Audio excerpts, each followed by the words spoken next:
स्वागत है आपका एबी स्टार न्यूज में। मैं हूं आपके साथ में श्वेता गर और वक्त हो चला है उत्तर प्रदेश की खास खबरों का। सिद्धार्थनगर जिला मुख्यालय पर हिंदू रक्षा समिति के तत्वाधान में जन आक्रोश रैली आयोजित की गई, जहां बांग्लादेश में हिंदुओं पर हो रहे जुल्म और मंदिरों में तोड़फोड़ के आहत हिंदू समुदाय के लोगों ने जन आक्रोश सभा का आयोजन कर अपनी पीड़ा और गुस्से का इजहार किया। इलेक्ट्रेट परिसर में आयोजित इस जन आक्रोश सभा में सैकड़ों की संख्या में जिले के भाजपा के सभी जनप्रतिनिधियों, पदाधिकारियों के साथ सैकड़ों की संख्या में हिंदू जन उपस्थित रहे। जन आक्रोश सभा कार्यक्रम में बतौर मुख्य अतिथि शामिल होने आए अखिल भारतीय संत समिति गंगा महासभा के राष्ट्रीय महामंत्री स्वामी जितेंद्रानंद सरस्वती ने सभा को संबोधित करते हुए समस्त हिंदुओं को एक होकर बांग्लादेश के हिंदुओं के साथ खड़े होने की अपील की। जितेंद्रानंद सरस्वती ने कहा कि आज जरूरत है कि हिंदू जातिवाद में न पड़कर एक हो, तभी पूरे विश्व में हिंदू सुरक्षित रहेगा। कार्यक्रम के बाद मीडिया से बात करते हुए स्वामी जितेंद्रानंद सरस्वती ने कहा कि आज जिस तरह से बांग्लादेश में हिंदुओं के ऊपर उत्पीड़न किया जा रहा है, ऐसे में गाजा, फलस्तीन, सीरिया को लेकर आवाज उठाने वाली राजनीतिक पार्टियां और लोग मौन हैं। उन्हें हिंदुओं की कोई फिक्र नहीं है। आज खुशी की बात यह है कि हिंदू जातिवाद के दलदल से निकलकर एक हो रहा है और इसका जीता जागता उदाहरण महाराष्ट्र और मध्य प्रदेश का चुनाव है। उन्होंने कहा कि हमें एक होना होगा, क्योंकि अगर हम बांटेंगे तो सेफ नहीं रहेंगे। कार्यक्रम के समाप्ति के बाद स्वामी जितेंद्रानंद सरस्वती की अगुवाई में हजारों की संख्या में उमड़ा जन सैलाब रैली की शक्ल में साड़े चौराहे तक गया और वहां NH 28 पर साड़े लोगों के बैठकर हनुमान चालीसा का पाठ किया और फिर कार्यक्रम के समापन की घोषणा हुई।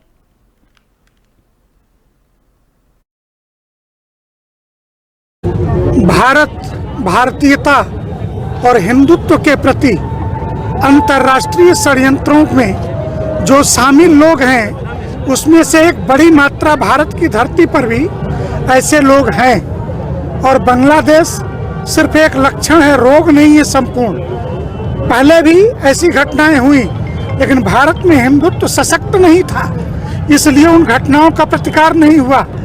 आज हिंदू सशक्त है, संगठित है, तो पूरी दुनिया के 127 देशों में रहने वाले हिंदू समाज की चिंता करना, ये भारत के हिंदुओं का नैतिक और प्रत्येक प्रकार से धार्मिक कर्तव्य भी है। इसलिए धर्माचार्य से लेकर आम हिंदू तक सड़कों पर उतरा हुआ है। इस आक्रोश रैली के बहाने हम देश को, दुनिया को ये बताना चाहते हैं कि तुम्हारा जो वो नंगा चेहरा है, जो अंतर्राष्ट्रीय मानवाधिकार आयोग, संयुक्त राष्ट्र संघ, सुरक्षा परिषद, WHO ऐसे शब्दों की आड़ में छिप करके तुम भारत में अल्पसंख्यकों पर होने वाले अत्याचारों पर रिपोर्ट तो जारी करते हो, लेकिन बांग्लादेश में जो हो रहा है, दुनिया के अन्य देशों में जो हो रहा है, तब तुम चुप क्यों बैठे हो?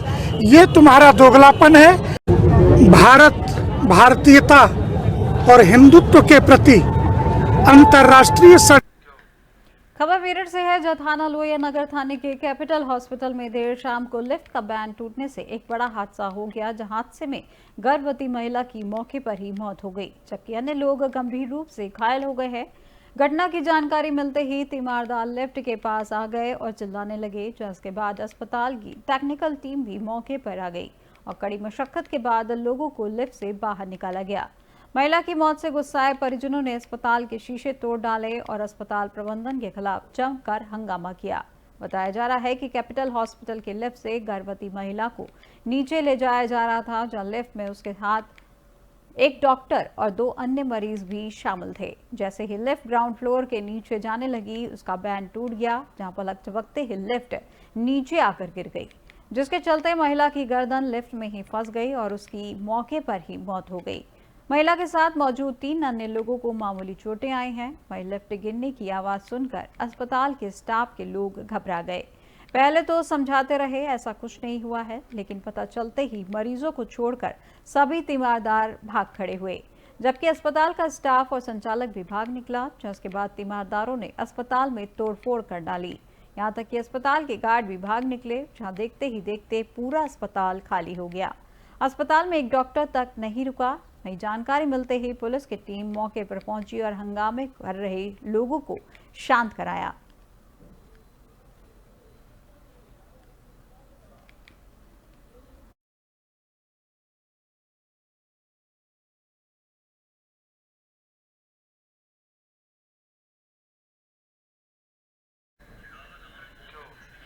खबर यूपी के सुल्तानपुर से है, जहां जम्मू तवी से वाराणसी जा रही बेगमपुरा एक्सप्रेस ट्रेन में चाकूबाजी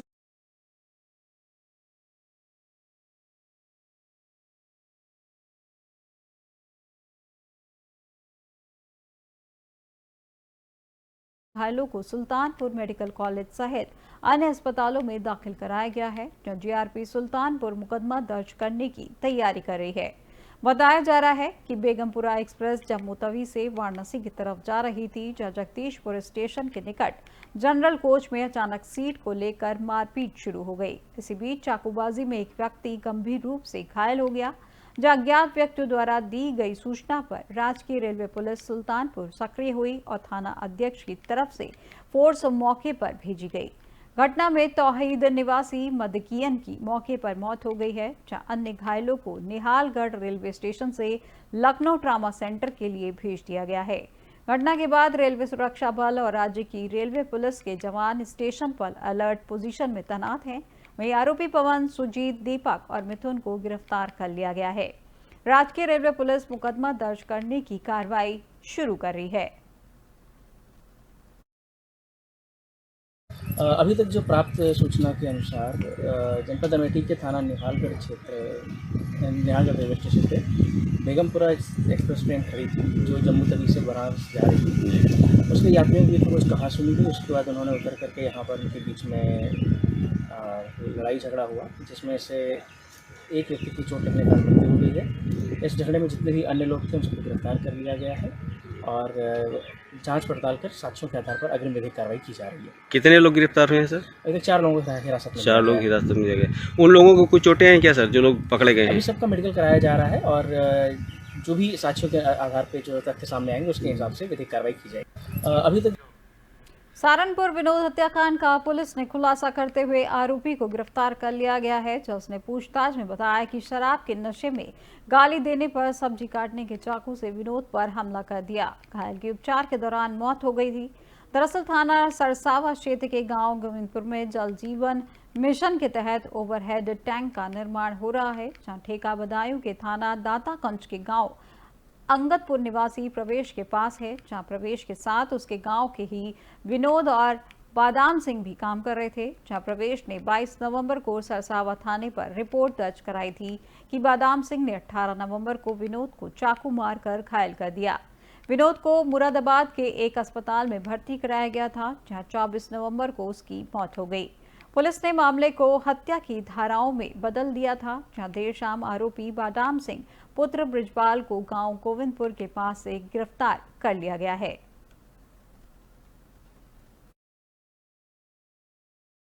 थाना सरसावा पर सूचना प्राप्त हुई कि 22 नवंबर को एक पानी की टंकी जो कस्बे के पास है वहां पर निर्माण का कार्य चल रहा है। वहां पर जो लेबर काम कर रहे थे वो शाम को काम खत्म करने के बाद उनको किसी बात के बीच में को लेकर उनके बीच कहासुनी हो गई और शराब के नशे में एक व्यक्ति ने एक दूसरे अपने साथी के पेट में चाकू से वार कर दिया, जिससे वह गंभीर रूप से घायल हो गया था। इस सूचना पर थाना सरसावा पुलिस की टीम मौके पर पहुंचती है तथा घायल को अस्पताल हेतु प्राथमिक उपचार के लिए दाखिल कराई जाती है, जिससे वह हायर सेंटर रेफर हो जाता है। इलाज के दौरान वादी जो चोटिल है उसकी मृत्यु हो जाती है, जिसके आधार पर थाना सरसावा पर जो पूर्व से मुकदमा पंजीकृत किया था उसको समुचित धाराओं में उसको तरमीम किया जाता है तथा जो घटना में अभियुक्त शामिल था उसे कल गिरफ्तार कर माननीय न्यायालय के समक्ष पेश किया गया है और इसमें आगे की लिखा पढ़ी और आगे की विधिक कार्रवाई की जाए। थाना सरसावा पर सूचना प्राप्त हुई कि 22 नवंबर को एक पानी की टंकी जो कस्बे के पास है वहां पर निर्माण। उत्तर प्रदेश के मुजफ्फरनगर जनपद में स्थित राणा स्टील पर गुरुवार को मेरठ की जीएसटी टीम ने छापेमारी की थी, जो छापेमारी के दौरान जीएसटी टीम के साथ राणा परिवार ने बदसलूकी और अभद्रता करते हुए उनकी गाड़ी में तोड़फोड़ कर दी, जिसकी सूचना पर एसपी सिटी सत्यनारायण प्रजापत भारी पुलिस फोर्स को लेकर मौके पर पहुंचे थे, जिसके बाद हंगामा कर रहे लोगों को पुलिस ने दौड़ाते हुए मामले को शांत कराया। जानकारी के मुताबिक इस दौरान मौके से पुलिस ने बसपा के पूर्व विधायक शहनवाज राणा और मुजफ्फरनगर से पूर्व सांसद रहे कादिर राणा की बेटी साजिया और आयशा को भी गिरफ्तार कर अपनी आगे की कार्रवाई शुरू कर दी है। जिसकी जानकारी देते हुए एसपी सिटी सत्यनारायण प्रजापत ने बताया कि जो आज डीजीजीआई मेरठ यूनिट की टीम द्वारा राणा स्टील पर रेड के दौरान जो इनके साथ बदसलूकी की गई है, उनकी गाड़ी पर पथराव किया गया है और जो इनके अधिकारियों के साथ धक्का मुक्की बदतमीजी की गई है और यहां पर जो पथराव किया गया है, भीड़ इकट्ठी की गई है, इसके संबंध में थाना सिविल लाइन में सुसंगत धाराओं में मुकदमा पंजीकृत किया गया है और टीम के द्वारा जो तहरीर दी गई है उसके आधार पर जो यहां मौके पर मौजूद थे शाहनवाज राणा और अन्य महिला अभियुक्तों को फिलहाल हिरासत में लिया गया है। इसमें जो यहाँ सीसीटीवी फुटेज लगी है उनका अवलोकन किया जा रहा है। अभी वर्तमान में 3 अभियुक्तों को पुलिस ने हिरासत में लिया है। बाकी अन्य भी इसमें जो अभियुक्त हैं उनका चिन्हीकरण किया जा रहा है। उनके और उनके विरुद्ध भी अग्रिम कार्रवाई अमल में लाई जाएगी।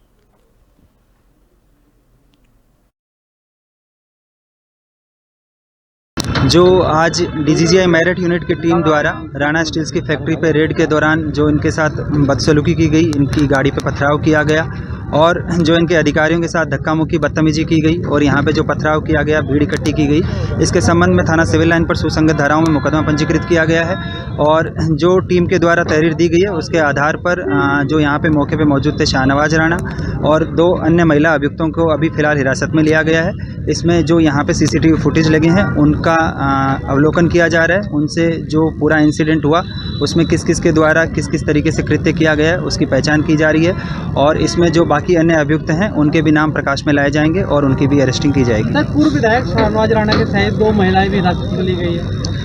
मैंने अभी बताया कि अभी वर्तमान में 3 अभियुक्तों को पुलिस हिरासत में लिया गया है। बाकी अन्य भी इसमें जो अभियुक्त हैं उनका चिन्हीकरण किया जा रहा है और उनके विरुद्ध भी अग्रिम कार्रवाई अमल में लाई जाएगी।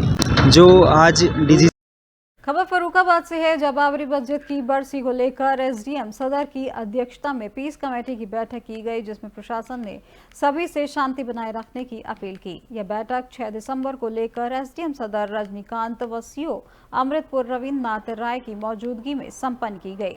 इसमें अराजकता फैलाने वाले अराजक तत्वों पर पुलिस ने कड़ी नजर रखेगी, जहां पर साथ ही लोगों को आपराधिक गतिविधि को देखते ही तुरंत 112 पर कॉल कर सूचना देने की भी सलाह दी गई है। वहीं सूत्रों के अनुसार बैठक में मस्जिदों में लाउड स्पीकर की आवाज कम कर उन्हें नीचे लगाने के भी आदेश दिए गए हैं। बाबरी मस्जिद की बरसी को देखते हुए धर्मगुरुओं से शांति बनाए रखने की अपील करते हुए अधिकारियों ने सभी से सोशल मीडिया पर आपत्तिजनक टिप्पणी करने से बचने की भी सलाह दी है। इस दौरान एसडीएम ने बताया कि सांप्रदायिक हिंसा भड़काने वालों पर कड़ी कार्रवाई होगी। वहीं मामले को लेकर रविन्द्रनाथ राय ने बताया कि सुरक्षा व्यवस्था से किसी भी तरह का खिलवाड़ नहीं करने दिया जाएगा। अराजकता फैलाने अथवा माहौल खराब करने वाले लोगों को चिन्हित कर कठोर कार्रवाई की जाएगी। यह पूरा मामला थाना कमालगंज परिसर का बताया जा रहा है।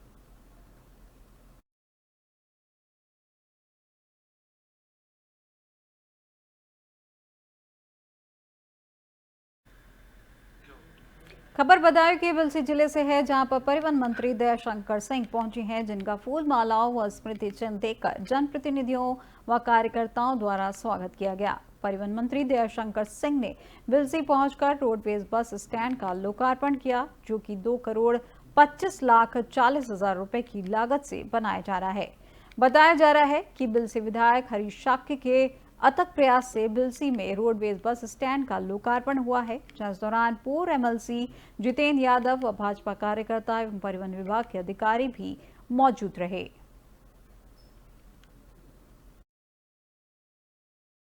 देखिए, बिलसी की जनता बहुत दिनों से यहाँ बस स्टैंड की डिमांड करती रही। माननीय विधायक जी हरीश शाक्य जी के प्रयास से और हमारे नगर पालिका के सहयोग से ये ज़मीन प्राप्त होने के बाद माननीय विधायक जी ने प्रयास करके ज़मीन दिलाई और इन्होंने बहुत प्रयास से इस परियोजना को स्वीकृत कराया। यहाँ की समस्या थी यहाँ के आवागमन में लोगों को दिक्कत होती थी। अब ये बस स्टैंड बन जाने से बिलसी के लोगों को यहाँ से लखनऊ, दिल्ली, देहरादून, नैनीताल या और भी प्रांतों में बसें जो है आने जाने लगेंगी, तो यहाँ के लोगों को आवागमन की सुविधा बहुत बेहतर प्राप्त होगी। यहाँ एसी, नॉन एसी, सीएनजी और इलेक्ट्रिक बसें भी हम लोग चलाएंगे और यहाँ के लोगों को सुविधा का बहुत बड़ा काम आज में उसका प्रारंभ हुआ है और जल्द इस बन करके तैयार होगा। फिर हम लोग उद्घाटन के लिए भी उपस्थित होंगे। देखिए, बिलसी की जनता बहुत। खबर मेरठ से है, जहां नाबालिग छात्रा से छेड़छाड़ का मामला सामने आ रहा है, जो काफी समय से छात्रा से छेड़छाड़ करता आ रहा था। छेड़छाड़ करते हुए आरोपी युवक को पब्लिक ने पकड़कर जमकर पीटा और गंजा कर पुलिस को सौंप दिया है। वहीं नाबालिग छात्रा की तहरीर पर आरोपी युवक के खिलाफ मुकदमा दर्ज कर लिया गया है। इसके साथ ही पुलिस आरोपी को गंजा कर पीटने वाले लोगों की भी तलाश में जुटी हुई है। यह पूरा मामला मेरठ के थाना लोहिया नगर क्षेत्र का बताया जा रहा है। देखिए, अवगत कराना है कि कल थाना लोही नगर में हुमायूं नगर क्षेत्र पड़ता है, वहाँ पर एक घटना सामने आई जहाँ पर पता चला कि एक लड़के को पब्लिक द्वारा उसे मारपीट के उसे गंजा कर दिया गया तथा थाने पे लाया गया था। इसी में जांच पड़ताल में पता चला कि एक जो नाबालिग लड़की है उसके साथ ये लगातार छेड़छाड़ कर रहा था और लगातार इसका पीछा कर रहा था। कल भी इसने उस लड़की को फ़ोन देने का प्रयास किया, जिसके बाद कुछ लोगों ने इसको देख लिया था। देखने के बाद इसको पकड़ के उन लोगों ने इसके साथ मारपीट की और इसे फिर थाने लाए गए। इसमें जो नाबालिग लड़की है उसके तहरीर के आधार पर सुसंगत धाराओं में मुकदमा पंजीकृत कर लिया गया है। इसे अब माननीय न्यायालय के सामने पेश कर अग्रिम विधिक कार्रवाई की जा रही है। देखिए, अवगत कराना है कि कल थाना सोनभद्र के रॉबर्ट्सगंज कोतवाली में स्थित पंचमुखी महादेव मंदिर के पुजारी पर आज सुबह बाइक टकराने के बाद बाइक सवार पिता पुत्र ने पुजारी पर चाकू से हमला बोल दिया, जिससे पुजारी गंभीर रूप से घायल हो गए, जिसमें उनके हाथ और चेहरे पर चोट आई है। स्थानीय लोगों की मदद से उनका जिला अस्पताल में भर्ती कराया गया है। भाग रहे हमलावरों के आसपास के लोगों ने दौड़ाकर पकड़ लिया और जमकर पिटाई कर दी, जिससे दोनों हमलावर भी गंभीर रूप से घायल हो गए हैं। पुलिस ने दोनों घायलों पिता पुत्र को भी जिला अस्पताल में भर्ती कराया है। आज प्रातः करीब 8:45 बजे पंचमुखी महादेव के पुजारी श्री लक्ष्मण दुबे पंचमुखी महादेव पर ऊपर की तरफ जा रहे थे। ऊपर की तरफ से दो अन्य लोग मोटरसाइकिल पर सवार होकर नीचे की तरफ आ रहे थे। आमने सामने की टक्कर हो जाने के कारण ये लोग आपस में गिर गए। ऊपर से जो दो लोग आ रहे थे, श्याम सुंदर पांडे, अभिषेक पांडे, इन लोगों ने उठ करके पुजारी जी पे चाकू से वार किया, जिससे उन्हें थोड़ी चोटें आई हैं। दोनों लोगों को अस्पताल में भर्ती करा दिया गया है। आगे की विधिक कार्रवाई की जा रही है। आज प्रातः करीब 8:45 बजे पंचमुखी महादेव के पुजारी श्री लक्ष्मण दुबे पंचमुखी महादेव पर ऊपर की तरफ जा रहे थे। ऊपर की तरफ से दो अन्य लोग मोटरसाइकिल पर सवार होकर नीचे की तरफ आ रहे थे। आमने सामने की टक्कर हो जाने के कारण ये लोग आपस में गिर गए। ऊपर से जो दो लोग आ रहे थे, श्याम सुंदर पांडे, अभिषेक पांडे, इन लोगों ने उठ करके पुजारी जी पे चाकू से वार किया, जिससे उन्हें थोड़ी चोटें आई हैं। दोनों लोगों को अस्पताल में भर्ती करा दिया गया है। आगे की विधिक कार्रवाई की जा रही है। आज प्रातः करीब 8:45 बजे पंचमुखी महादेव के पुजारी श्री लक्ष्मण दुबे पंचमुखी महादेव पर। खबर मेरठ से है, जहां सड़कों पर गुंडाई करने वालों के खिलाफ पुलिस ने कार्रवाई शुरू कर दी है। डीआईजी मेरठ रेंज कलानिधि नथानी ने सख्त निर्देश दिए हैं। सड़क पर अपराध बर्दाश्त नहीं होगा, जिसके संबंध में उन्होंने ये भी कहा कि ठेके समय पर बंद कर दिए जाएं। सड़क पर हुड़दंग करने वालों के खिलाफ कठोर कार्रवाई की जाएगी। वहीं कलानिधि नथानी ने प्रेस कॉन्फ्रेंस में संवेदनशील मेरठ और लूट, छेड़खानी और स्नैचिंग करने वालों पर भी कड़ी कार्रवाई की बात कही। वहीं संवेदनशील क्षेत्रों में चौकी इंचार्ज और बेहतर जिम्मेदारी से काम करने के लिए भी कहा। मेरठ में सुबह सवेरे कमिश्नर सेल्वा कुमारी जे के साथ डीआईजी रेंज कलानिधि नथानी ने निरीक्षण किया था, जहां शहर की व्यवस्थाएं भी उन्होंने देखी।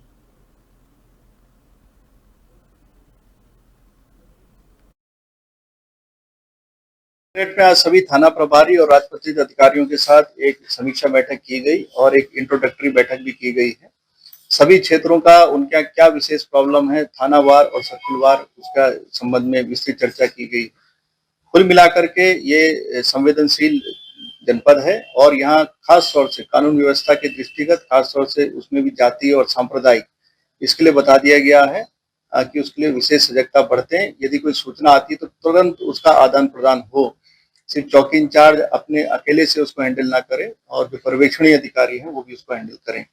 इसके अलावा जो रेज वाले केसेस होते हैं या सड़क का अपराध जिसको कहते हैं कि सड़क की गुंडाई जिसको कहते हैं, इस पर विशेष लगाम लगाने के लिए कि टीमें अलर्ट रहें, क्योंकि इसका गलत मैसेज जाता है। आज प्रातः में हमारे और मंडल जो अधिकारी हैं उनके द्वारा भी भ्रमण किया गया है और विभिन्न चीजें लूट है, स्नैचिंग है, छेड़खानी, इस तरह की चीजें हैं, इस पर जीरो टॉलरेंस की नीति अपनाते हुए कठोर दंडात्मक कार्रवाई करने के लिए कहा गया है। साथ ही पुलिस के आधुनिकीकरण पर भी वार्ता हुई है और यहाँ पर टेक्नोलॉजी का अधिक से अधिक हम इस्तेमाल करें और नए अपराध जैसे कि साइबर अपराध है या इंटरनेट का दुरुपयोग सोशल मीडिया में भ्रम फैलाने के लिए, कानून व्यवस्था भंग करने के लिए, उस पर अंकुश लगाने के लिए आज की बैठक की गई है और हमें उम्मीद है कि पूरी जनपद की टीम जो पहले से ही अच्छा काम कर रही है और अच्छा काम करते हुए इन सब ये जो सारे रिजल्ट्स हैं ये जल्दी हमको देगी। ये जो कम्युनिकेशन है वो कम्युनिकेशन को फास्ट करने के लिए चाहे वो 112 के थ्रू हो, रेडियो के थ्रू हो, चौकी इंचार्ज का जिम्मेदारी और बेहतर करने के लिए जो संवेदनशील क्षेत्र हैं खास तौर से वहां पर उस तक तुरंत सूचना पहुंच जाए, इसके लिए उनको भी जो सीयूजी का सिस्टम है उस पर आज यहाँ पर संयुक्त रूप से चर्चा की गई और ये डिसाइड किया गया है कि इनको भी सीयूजी में आज सभी थाना प्रभारी और राजपत्रित अधिकारियों के साथ एक समीक्षा बैठक की गई और एक इंट्रोडक्टरी बैठक भी की गई है। सभी क्षेत्रों का अगली खबर पीलीभीत से है, जहां जिले के टनकपुर हाईवे पर भीषण सड़क हादसे की खबर सामने आई है, जहां एक तेज रफ्तार कार अनियंत्रित होकर पेड़ से टकराकर गहरी खाई में जा गिरी, जहां हादसे में 5 लोगों की मौत हो गई है जबकि 6 लोग घायल हो गए हैं, जिसमें से 4 घायलों को हायर सेंटर बरेली रेफर किया गया है, जबकि 2 लोगों का इलाज जिला अस्पताल पीलीभीत में चल रहा है। एसपी अविनाश पांडे ने जिला अस्पताल पहुंचकर घायलों का हाल जाना, जहां इस हादसे में मिली जानकारी के मुताबिक बीती देर शाम पीलीभीत में एक कार्यक्रम में शामिल होने के बाद कुछ लोग कार के खटीमा लौट रहे थे, जहां कार में 11 लोग सवार थे। इसी दौरान तभी टनकपुर हाईवे पर थाना न्यूरिया कस्बे के पास कार अनियंत्रित होकर पेड़ से टकरा गई और खाई में जा गिरी। हादसे के बाद पेड़ टूटकर कार पर गिर गया, जहां स्थानीय लोगों व पुलिस की मदद से भी सभी लोगों को निकालकर जिला अस्पताल भेजा गया है, जहां डॉक्टरों ने 5 लोगों को मृत घोषित कर दिया। थाना खटीमा उत्तराखंड के कुछ लोग यहाँ पर थाना कोतवाली क्षेत्र में चंदोई क्षेत्र में एक शादी समारोह में सम्मिलित होने के लिए आए हुए थे और ये वापसी अपने घर जा रहे थे अर्टिगा गाड़ी से। इसमें 11 लोग सवार थे। गाड़ी अनियंत्रित होकर सड़क किनारे पलट गई और इसमें काफ़ी गंभीर दुर्घटना हुई। इसमें 3 लोग यहाँ पर ब्रॉड डेड लाए गए, इनमें 1 लोगों का नाम अभी कंफर्म हुआ है, मंजूर अहमद, जिनकी उम्र 60 साल है और 2 लोगों की और दौरान उपचार डॉक्टर साहब द्वारा बताया गया है कि मृत्यु हुई। तो टोटल 5 कैजुअलिटीज इसमें हुई हैं और 4 लोगों को रेफ़र किया जा रहा है। 2 लोग ठीक अवस्था में हैं जिनको प्राथमिक उपचार देकर छोड़ दिया गया। सीएमओ साहब से वार्ता हो गई है, यहाँ पर जो भी स्पेशलिस्ट हैं वो उपस्थित हैं। एक मरीज का ऑपरेशन भी चल रहा है और अन्य लोगों को तत्काल रेफर कराया जा रहा है। जो भी चिकित्सकीय सुविधा हो सकती है वो दिलाई जा रही है। इसमें एसओ न्यूरिया रूपोविस्ट तत्काल मौके पर पहुंच गई थी और इनके द्वारा अच्छा कार्य किया गया है। जो लोग फंसे गए थे उन्हें तत्काल फायर ब्रिगेड इत्यादि की गाड़ी निकालकर और उन्हें गाड़ी से निकालकर यहाँ पर भर्ती किया गया। बाकी सारी सुविधाएँ जो भी चिकित्सा सुविधाएँ मुहैया कराई जा रही है। थाना खटीमा उत्तराखंड के कुछ लोग यहाँ पर थाना कोतवाली क्षेत्र में चंदोई क्षेत्र में एक शादी समारोह में सम्मिलित होने के लिए आए। अगली खबर कानपुर देहात से है, जहां जिले में स्वास्थ्य महकमे में पोल खोलती हुई तस्वीर सामने आई है, जहां एक्सीडेंट में घायल हुए लोगों का मोबाइल की टॉर्च से रोशनी में इलाज किया जा रहा है, जिसका वीडियो सोशल मीडिया पर जमकर वायरल हो रहा है। बता दें कि यह वीडियो बुधवार को बताया जा रहा है, जो कानपुर देहात के सिकंदरा सामुदायिक स्वास्थ्य केंद्र का है। बता दें कि सिकंदरा में एक भीषण सड़क हादसा हुआ था, जहां इस हादसे में 2 मजदूरों की मौत हो गई थी, जबकि 13 लोग गंभीर रूप से घायल हो गए थे। वीडियो में दिखाया गया है कि अस्पताल में कोई उचित रोशनी उपलब्ध नहीं थी, जिसमें डॉक्टर और स्टाफ को मरीजों का इलाज करने के लिए मोबाइल की टॉर्च का सहारा लेना पड़ा। हालांकि सामुदायिक स्वास्थ्य केंद्र में 2 बड़े जनरेटर भी मौजूद हैं, लेकिन बावजूद इसके आपातकालीन परिस्थितियों में इनका इस्तेमाल नहीं किया जाता। वहीं दूसरी ओर वीडियो वायरल होने के बाद मुख्य चिकित्सा अधिकारी AK सिंह ने जांच के आदेश दिए हैं।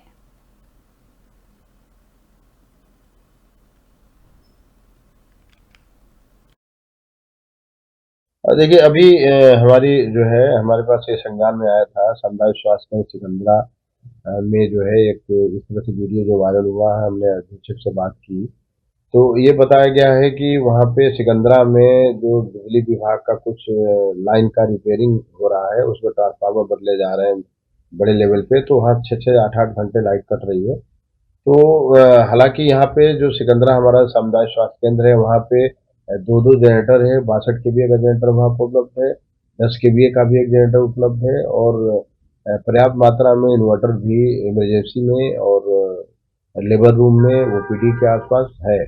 डॉक्टर जो वहाँ पे अधीक्षक हैं डॉक्टर पवन, उनसे वार्ता हुई, उनके द्वारा ये कहना है कि इन्वर्टर वहाँ चल रहा था और कुछ टेक्निकल कारणों से वो कुछ देर के लिए बंद हो गया था, तो उसमें इस तरह की बातें आई हैं।